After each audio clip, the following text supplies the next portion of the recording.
നബി സല്ലല്ലാഹു അലൈഹി വസല്ലം പറഞ്ഞില്ലേ, ലാ തസുബ്ബു ദഹ്റ ഫഇന്നല്ലാഹ ഹുവ ദഹ്ർ. നിങ്ങൾ കാലത്തെ ചീത്ത പറയരുത്, തീർച്ചയായിട്ടും അള്ളാഹുവാണ് കാലം. ഇമാം മുസ്ലിം രേഖപ്പെടുത്തിയ ഹദീസാണ്. സഹോദരങ്ങളെ, ഈ ഹദീസിൻ്റെ താല്പര്യം എന്താണ് എന്ന് രണ്ടാം ഷാഫി എന്ന പേരിൽ അറിയപ്പെടുന്ന ഇമാം നവവി റഹിമഹുല്ല അതിനെ വിശദീകരിച്ചുകൊണ്ട് പഠിപ്പിക്കുന്നത് ശർഹ് മുസ്ലിമിൽ നമുക്ക് വായിക്കാൻ സാധിക്കും.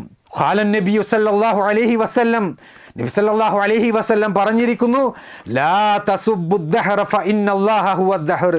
നിങ്ങൾ കാലത്തെ ചീത്ത പറയരുത്, തീർച്ചയായിട്ടും അള്ളാഹു അവനാണ് കാലം.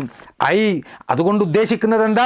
ലാ തസുബ്ബു ഫാഇലൻ നവാസിലി ഫഇന്നകും ഇദാ സബബ്തും ഫാഇലഹാ വഖസബ്ബു അലല്ലാഹി തആല ലിഅന്നഹു ഹുവ ഫാഇലുഹാ വമുൻസിലുഹാ. ആ ദുരന്തങ്ങൾ വരുത്തുന്നവന് എതിരെ ആക്ഷേപ സംസാരം നടത്തരുത്, കാരണം അത് അള്ളാഹുവിലേക്ക് ചേർക്കപ്പെടുന്നതാണ്. അവ സംഭവിക്കാൻ ഇടയാക്കുന്നത് അള്ളാഹുവാണ് എന്ന. എന്നിട്ട് ഇമാം നവവി റഹിമഹുല്ലാഹ് പറയാണ്, വഅമ്മ ദഹ്റുല്ലദീ ഹുവ الزمان فلا فاعل له بل هو مخلوق من جملة خلق الله تعالى. الدهر അഥവാ കാലമെന്നാൽ സ്വയം ഒന്നും ചെയ്യാൻ കഴിയാത്ത സമാൻ അഥവാ സമയം മാത്രമാണ് എന്നതാണ് അത് അർത്ഥമാക്കുന്നത്. കാരണം ഇത് അള്ളാഹു സൃഷ്ടിച്ച കാര്യങ്ങളിൽ ഒന്നു മാത്രമാണ്. വമഅന ഫഇന്നല്ലാഹ ഹുവ ദഹ്ർ.